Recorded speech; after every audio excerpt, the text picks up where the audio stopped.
Yo and hello everybody, Mike here, baseball collector. Happy Monday. It is President's Day. Why do we need to have a day that honors the presidents? I don't know, whatever. It's a day off of work. That's fine. The market's closed. So I get to sit around all day, and I was going to do a video for kind of just rummaging a little bit on some things that I did one last week on my custom index card Hall of Fame Heroes themed set. I had a great weekend. I got to tell you about it because I love college baseball too. I love following TCU. They are a really strong program, and they had a deal at the Rangers ballpark, Globe Life Field, called the College Baseball Showdown, kind of launching the season round robin tournament between the SEC and the Big 12. It was TCU for the Big 12, Oklahoma State, and Texas. And then for the SEC, you had Vanderbilt, Arkansas, and Missouri. 4 of those teams were ranked in the top 15 in the country. I think Arkansas was 6 or 8. Baseball's different. It's got a whole bunch of different polls. It's kind of weird. Vanderbilt was 10, 12, depending on which poll you looked at, kind of thing. Well, my brother, shout out to Matt. What's up, man? He is my twin brother, first of all, if you didn't know. And he was a baseball player. He pitched for Vanderbilt back when we were younger. And so he wanted to come into town, and months ago we planned this, to come into town and go to this showcase, this college baseball showcase thing. And so he came in Friday. Friday was Vanderbilt versus TCU. And I think Matt was pretty confident that Vanderbilt was going to win, but TCU ended up kind of whooping their butts a little bit. Then Saturday, TCU plays Arkansas, who's like, again, 6 or 8 in the country, and they beat them 18-6. And then yesterday, unranked Missouri beats TCU. You just never know every day what's going to happen. I tell you, I don't know how much you can really tell really early in the season how good is a team really going to be. But TCU should be really good. Vanderbilt and Arkansas are going to be just fine. They're going to be good. But it was fun to watch so much baseball. I was literally there all day Saturday and then yesterday morning. So it was fun. So thanks, Matt. Had a good time. Yeah, let me flip this around. I'm going to show you guys. Let's just say this video is going to be a 1 of 1. Hang on one second. All right, so here we go. Again, kind of like last week, just stuff in my closet that never gets seen. Nobody ever looks at it except for me every once in a while. And I was going through boxes. By the way, let me show it better. Let's do this. That is a box of cards. These are all 1 of 1s in this box. Mainly Rangers players, Josh Hamilton, Michael Young, Adrian Beltre, Ivan Rodriguez. So I will show this box soon. But what I wanted to show first is this stack right here.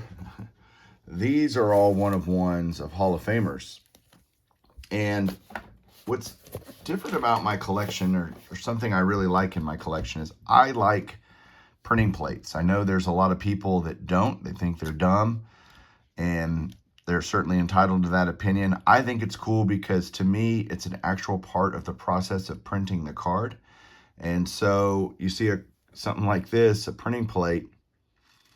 This is a yellow plate, and this is Luke Appling. This is from 2014 Panini Classics. Again, card number 89. This was a set that included a lot of Hall of Famers, and so you'll see a lot of these Paninis. What's good is they tell you on the back what plate it is, who the player is, and all that. So, I may not go through every one of these, but that's a yellow. These are in alphabetical order, of course. Here's Earl Averill, but that's kind of cool because it's a yellow plate, but there's just more yellow there. You can see more of the card. This is a magenta. Is that Dave Bancroft? Yeah. So this is from a set called Cooperstown Collection, or Hall of Fame Baseball, 2014 Hall of Fame Baseball. So back then there were all these Hall of Famers coming out. So I was picking up all of these plates. Guys like Roy Campanella, that's a black plate the same set. So you can see the design. There's a black and a magenta. This is Cepeda, and each player had multiple. This is from his Hall of Fame induction card. Yeah, this is Panini Cooperstown 2015. And I also love it when sometimes they'll have little bits of ink that have splattered somewhere during the printing process. So to me, that actually adds a lot to a printing plate. Again, I don't know. I might be the only guy that likes these. Frank Chance.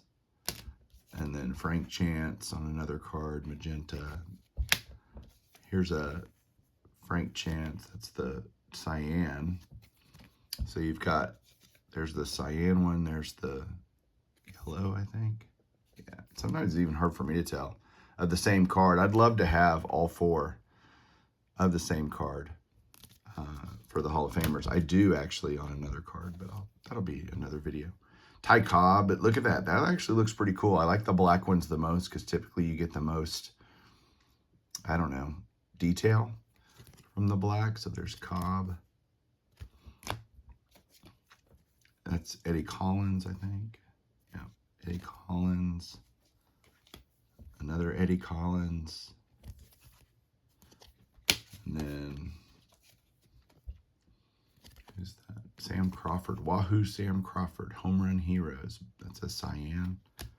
There's a big stack of these, so. Another Sam Crawford. Bill Dickey. Bill Dickey. Leo DeRocher. Jimmy Fox. It's pretty cool, the magenta there. So yeah, these were like super prevalent because there were so many different cards and each one has 4 printing plates. So I'm not one of those guys that thinks one of ones are like crazy rare. There's tons and tons of them out there. But the plates, I think, add a dimension of coolness. There's Bob Gibson. Like, look at the streaks from the blue ink all over this card. Like, that's pretty neat. They use this to make a baseball card. There's another Gibson. Yeah, the plates are just different. They're just unique. Lefty Gomez, I think that's Lefty Gomez as well. I don't have much of a voice because I was yelling so much at that tournament this weekend. That is Goose Goslin. Like, there's even like serial numbers back here.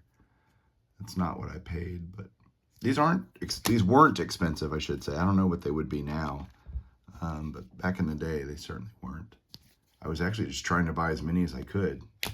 Gabby Hartnett, I think that's Gabby Hartnett. Just wanted kind of as many as I could. I think that's Carl Hubble, yeah. This is Hall of Fame manager Miller Huggins.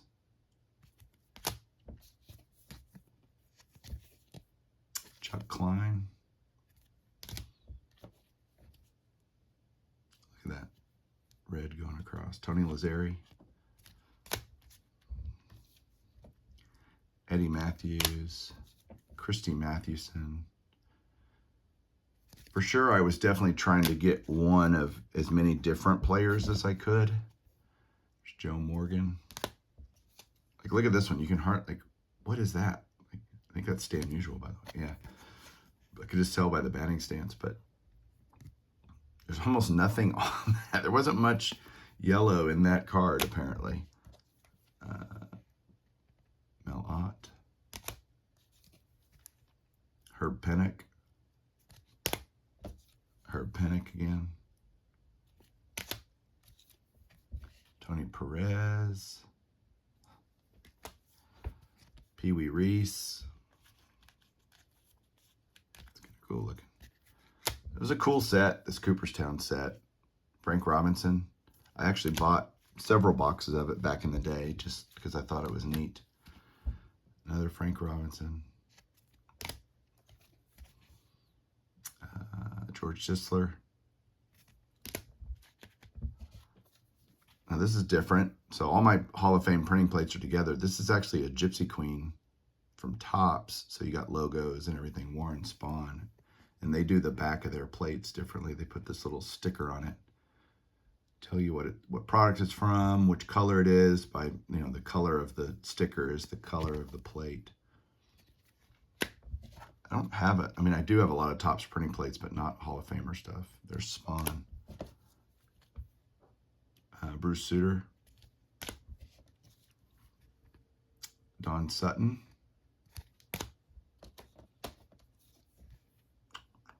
What is that? Bill Terry. I think that's another Bill. No, Archie Vaughn. Archie Vaughn. That's a cool name. Zach Wheat. A couple more. One more. Hack Wilson, I believe. All right. Hack Wilson. So, yeah, that's my stack of Hall of Fame printing plates. And, yeah, again, I had that whole box of 1 of 1. So if you're still with me and that's something you would like to see, let me know down below in the comments.